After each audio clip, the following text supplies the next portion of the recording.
Xin chào, I'm May Holland, your host for Mosaic Mind. Join me for delightful conversations about culture, identity, and leadership. Our podcast features inspiring women leading the way in Vietnam.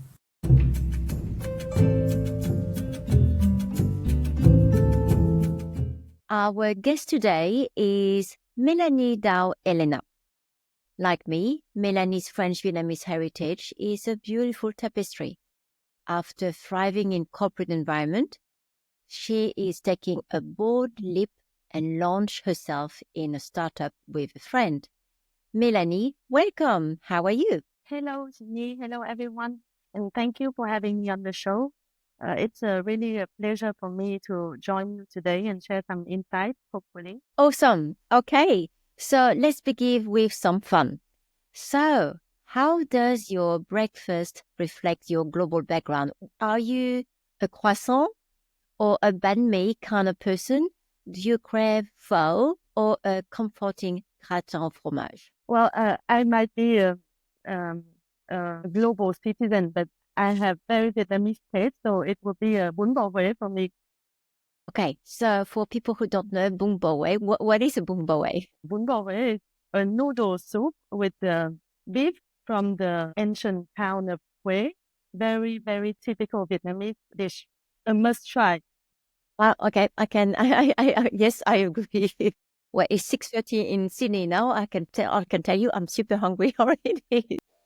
Okay, so Melanie, while Melanie might suggest a specific heritage, can you tell us about your Vietnamese side influence, how your Vietnamese side influences your leadership style?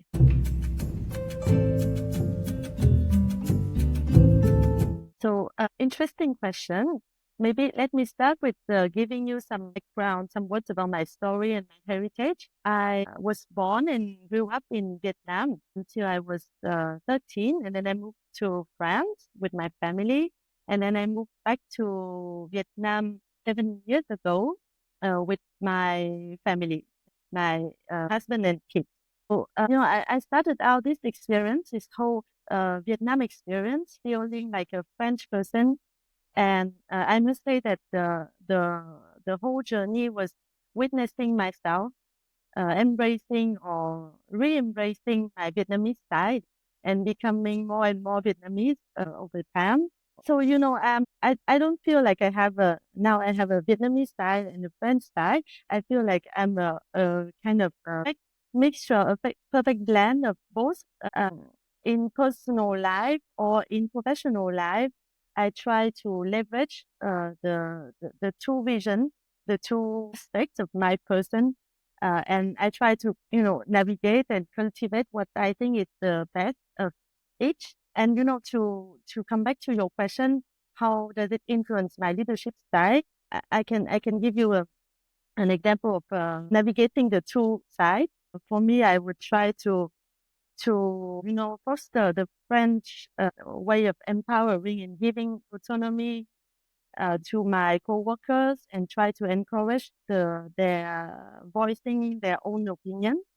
And for the Vietnamese side, for example, I would say, to be caring and showing respect in the Vietnamese way, fostering personal interaction that will help you to consolidate the professional interactions. Yeah, it's good question, because leadership is indeed a field where I can see myself evolve into this perfect blend that I mentioned earlier.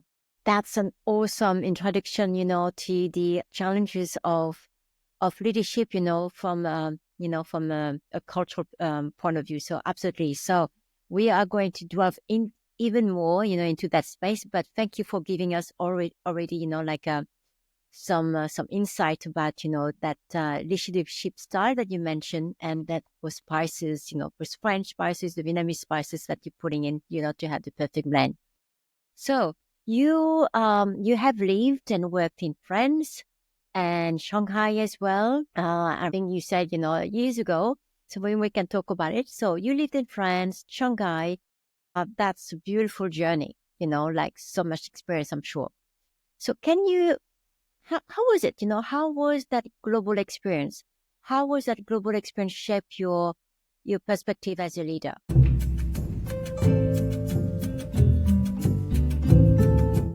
This, it's funny that you mentioned this experience I had in Shanghai. It was a very short stay. I only stayed there 1 year, and it was so long time ago. I was a student.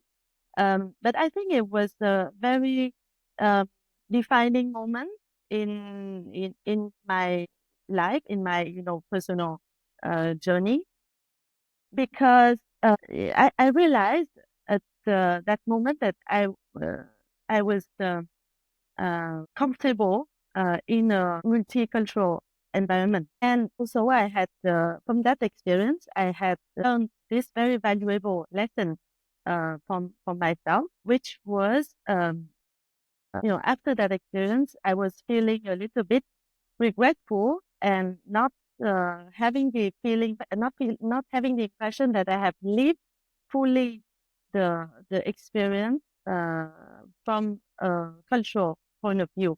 And I was, questioning myself a little bit and try to understand what was missing, what I could have done better to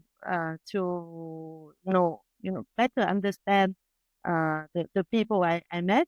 And most of that experience, I realized at some point that what I was missing at that moment during that stay in Shanghai was to be, open-minded, to be receiving, ready to exchange, ready to learn from other people from different cultures, and to, that's how I would have gotten the most of it, of that experience. And it was very important realization because it helped me a lot when I arrived in Vietnam 7 years ago. I was at that time, in my mind, it was a kind of expatriation. I was a French professional working, coming to Vietnam for work. You know, that learning from the Shanghai experience was very valuable for me, and really prepared me to live this experience differently and get the most of it from a cultural point of view. So yeah, I think my experience in Vietnam has been up to now very rich and very fulfilling. Yeah, a lot of it is thanks to being open-minded, and willing to learn, willing to exchange. Yeah, I think it's you know uh, all related to that Shanghai experience. I mean, it's wonderful, to be able to pause and think about, your experience, especially as a student when you were in China. So you had time to think and reflect, and get some lessons from that experience. So that was wonderful, just to think about that open-mindedness and to be fully culturally, immersed and enjoying it. So absolutely. So you say that you have been back to Vietnam for 7 years now, right? And you were holding a corporate position in a French multinational, a pharmaceutical industry in Ho Chi Minh City. So as an expat. And after this, a shift happened. So you have dived into something very different. You have dived into an exciting startup, and not in the pharmaceutical industry, but something very different. And I believe it's in sustainable fashion, which is a movement which is getting, serious momentum around the world, I think, and it's starting in Vietnam as well. So can you tell us a little bit more about what sparked your passion for this space? And how does this vision for your company reflect your multicultural background? So how have you started?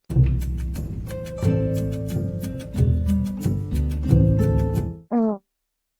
So you mentioned the experience with the within pharmaceutical industry. So yeah, it was a great experience with Sanofi. And, I'm really, thankful for the opportunities I was given there. going from a finance role to marketing and then commercial role in very different businesses. And there's a logic behind this move, of course. I'm very thankful because every time I tried a different job, it is uncomfortable at first, and then I ended up learning and succeeding. So, all these different opportunities that I was given helped me to build the confidence and the feeling of, I can do whatever I want, or at least I can try. And this feeling, this confidence build up. The one day I decided to take the leap, going from healthcare industry to building a startup in sustainable fashion, which was something I really wanted to do and really passionate about. The logic behind it is that this very diversified previous experience gave me the skills, but also the confidence and the strength to dare and to take the leap and to start this project that is very close to my heart. Yeah, so that is to share a little bit about my background and the recent change in my professional life.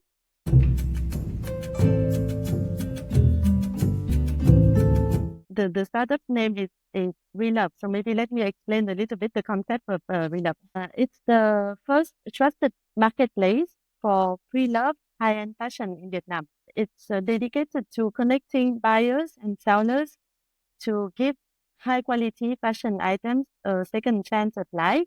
And the company was created by my friend Lisa in 2020 and was focusing on the luxury segment. And after a long pause, we are back today with the ambition to expand to non-luxury premium fashion. So, as to link it to the cultural and multicultural side of thing, I realized that the biggest challenge we would have here in Vietnam with the RE.LOVED, of course, there are many, like for any startup, but the one I love to mention is the awareness. So in Vietnam, contrary to Europe, the environmental impact of fashion is not that well known.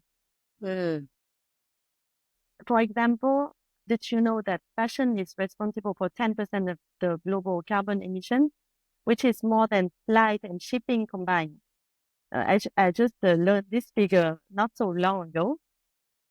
Not to mention any other kind of pollution like water, waste generation, chemical pollution.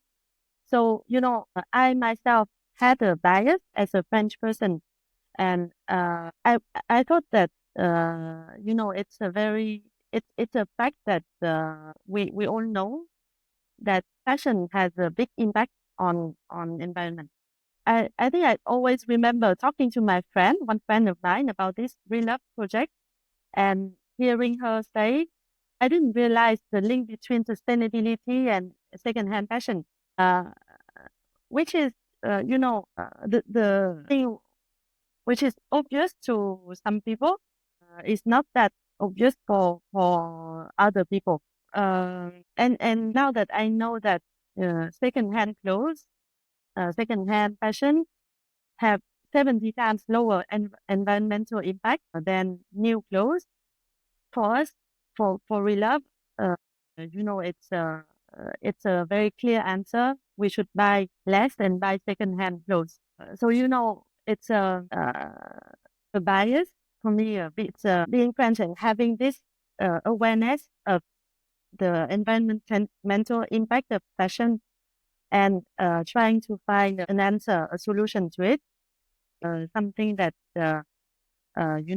combined with the realization that the awareness here in Vietnam is a little bit behind. It's a trigger for me to come to this realization and to take the leap and jump into this new project, RE.LOVED. That's wonderful. So it's called RE.LOVED. I love it. It means a lot.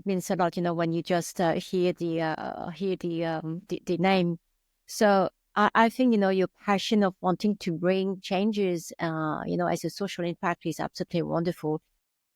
And yes, you're right, the awareness in Vietnam might be a little bit different, from other countries. Like us, we're living in an alternative town in New South Wales, Australia. And it's normal, it's absolutely normal to buy secondhand. People would look at you strangely if you go to a shopping mall or buy the latest fast fashion item, naming nobody. But yeah, there's a bit of shaming thing, you have to be aware, you have to know. And this is the generation where you have to be careful about what you're doing. So yeah. So as we know, so many consumers, especially the younger one, they're drawn into the ethical and environmental aspect of sustainable fashion. But sometimes it's not, affordability can be a concern. So how does your startup address this challenge and make, recycled fashion accessible? How do you deal with that concept? Is it a mindset issue or is it for real? How do you deal with it? It's a very valid question. The trade-off between affordability and sustainability. But I think second-hand fashion is one field where you don't have to trade affordability and sustainability. It's actually the other advantage of buying second-hand. Most of the time, the price is lower compared to the brand new items you can buy at retail. So it's like there's a sustainability side of things, but there's also a economic argument for buying secondhand. For the seller, the benefit is that you can get an income from this otherwise dormant business of clothes. And for the buyer, it's an opportunity to snatch, a nice item, maybe a designer one at an affordable price, and feeling very good about yourself because you've been consuming affordably but also sustainably. Yeah, second-hand fashion is there's no question about it.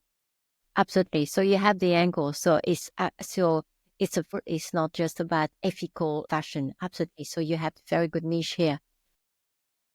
So obviously, when you have a startup in Vietnam, you have opportunities, but also challenges. But can you share some insight on how you navigate, cultural awareness? I mean, you mentioned a little bit, in Vietnam is a bit different from overseas. And how you communicate with your team, especially when you discuss sustainability initiatives. So we touched a little bit on that, but how do you work with, the people in your team, and how do you align them, and how do you be on board with them?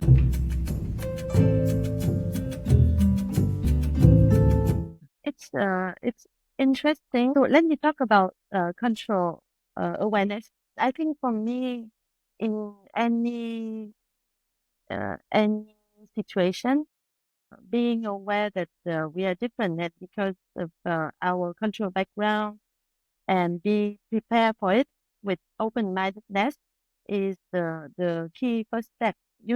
Like being very, very open to discussion and not judging is very important in all kind of environment, professional or personal.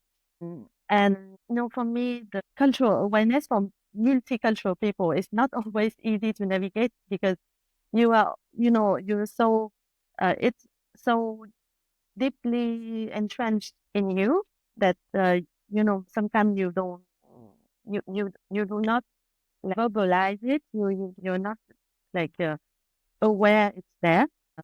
But let me just give one example of my own feeling about cultural awareness. When I first arrived in Vietnam, I was feeling very French with French people, but still a little bit different, and very Vietnamese with Vietnamese people, but still with a feeling a little bit different. So a little bit out of place all the time. And then, with time, I decided to to accept it, to embrace it. It became, I started to enjoy the fact that I was a little bit different from everyone. And for example, in my Vietnamese, in my previous team, everyone was Vietnamese, and I decided that they can call me người Pháp. And it helped a lot with acceptance and enjoyment from both sides for me and for my team. And it started there. And then once you are open, you are aware that this person is người Pháp, that they can have different perspective, they can have a different opinion, they can bring you different vision of things. Then everything is much easier. Including into topics that are not so easy, not so obvious, like you mentioned earlier, sustainability. So yeah, I hope it was. Yeah. I mean, it's such a big question, which also link, and I was thinking if you can extrapolate a little bit more, the Ngồi Pháp means, a French person in Vietnamese. So yes, it puts you in the light that, yeah, she has another way of thinking. So how does that affect your sense of belonging?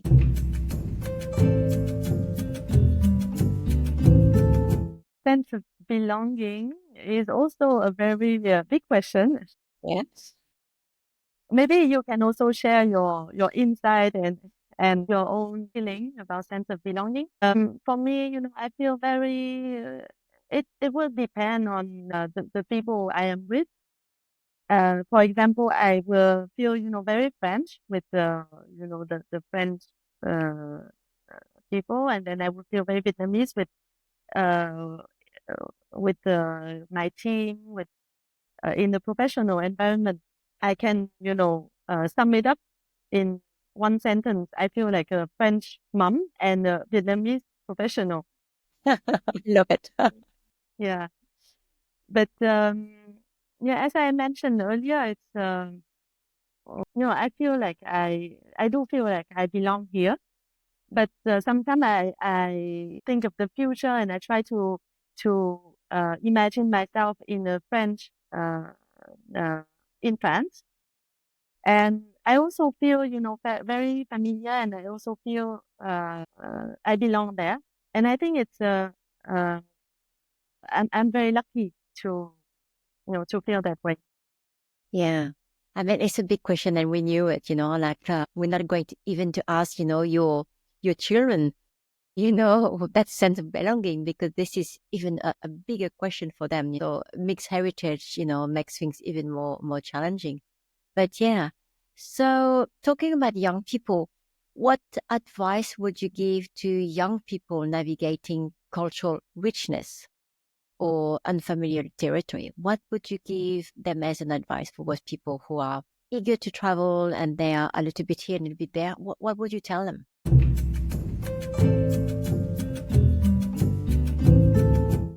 I know that the new generation, many of them are traveling and fashioning a lot, and it's a good thing. We all think that we are when we travel and we want to discover new culture, we want to discover new countries, that it's given that we are open-minded. But in my case, in my example, when I was in Shanghai, I chose to go there.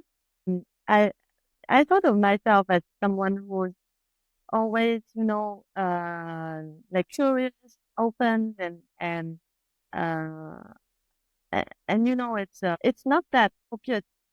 You you have to be, intentionally open and intentionally curious to get the most of it, to really learn from these experiences. So yeah, I think be intentional about it, and also if you have the chance, I mean, take some time to step back and reflect on your experience, what you have learned, the people you've met. I think Yeah, it might be, a lot of learning, a lot of experience, a lot of richness that you discover, but take some time to soak it in and to, enjoy it. And it would be even, more beneficial for, your own personal growth. Absolutely.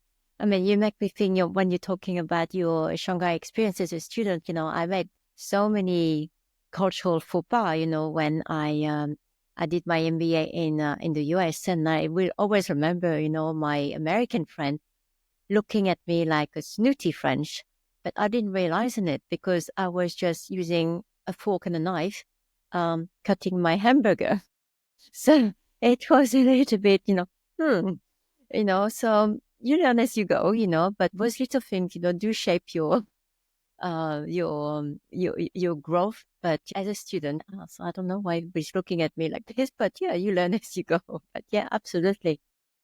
So, as we know, every journey offers a lesson. So what would be one key takeaway from your time in Vietnam now? What would you really remember, your biggest takeaway? I'm sure there's plenty, but what would be your biggest takeaway? No, I've taken many big decisions related to this experience in Vietnam. I think the decision of moving from France, where I was, quite well established with my family, young kids, moving to Vietnam was one, and then changing several times careers was also very I would say bold decision. I've taken to like to love the making bold decision. Okay. And recently I found this new this mantra that really reflects my which is always do what you're afraid of doing. And with some hindsight, I really feel like it's really a kind of guideline for me every time I have to make a decision. Because when you start to make bold decision, get out of your comfort zone, of course, at the beginning, it's not comfortable. It's a little bit scary. You don't know if you are going to make it. And then after a while, you learn, and then you get better at things, and it's so rewarding to feel that way, and to realize that you have progressed, to realize that you have achieved something. And yeah, you do it once, and then the next time you have to make a decision, you say, okay, let's go the hard way. Let's not make the not take the easy way. And yeah, and every time I can really guarantee you that it is rewarding to take risks, to step out of your comfort zone. If you don't succeed, then you will always learn something. Yeah, it's something that's really closely linked to my experience, my 7 years I've been spending in Vietnam. Yeah, I mean, I think you're so right. I mean, your words are full of wisdom here. We say get out of your comfort zone, but sometimes they're just words. So, but by you leaving traditional corporate job and go into a startup, it's a lot of courage and a lot of stepping out of your comfort zone. That's for sure. And can you give us a little bit of an idea about what accomplishment you are the most proud of, both personally and professionally? Can you tell us a little bit more about this?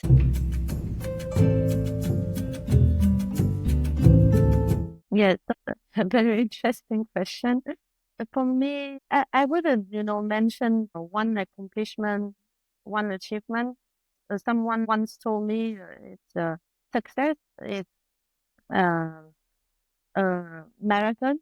It's not a sprint. I don't know if it translates well Yeah. in English. For me, I think it's what I'm most proud of is finding fulfillment in both my professional life and my personal life. The balance is so difficult to find. Yeah. I have 3 kids, and it's a lot of time, it's a lot of work, it's a lot of dedication to, to make it right.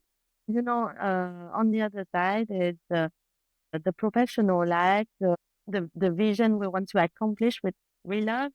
But no, I cannot live without one or the other. So it's, now completely part of my person. And I know it's not that easy to find the balance and to find the daily fulfillment, or to, you always feel a little bit, I like to spend more time with my kids. I like to spend more time at work. But I think if you have like a long-term vision of what you want to achieve, it will lift you up, and it will help you to to be successful in this marathon. Yeah, I'm absolutely following you on this. Okay, and the last question here. So, how can our listeners cultivate a mosaic mind that embraces global culture? What do they need to cultivate to have that mosaic mind that you're talking about here today?